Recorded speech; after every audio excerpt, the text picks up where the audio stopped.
Here's how to check if your TV supports HDR10 or not. So the first thing that you're going to do is go to the settings option of your TV and afterwards redirect yourself to the display and sound options. Once you're already on the display and sound options, what you need to do is to scroll down up until you reach the advanced and display settings. Click on that.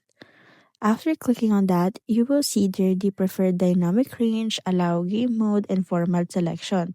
Now click on the format selection options. After selecting the format collection options, you will see there the automatic, manual, as well as the show formats.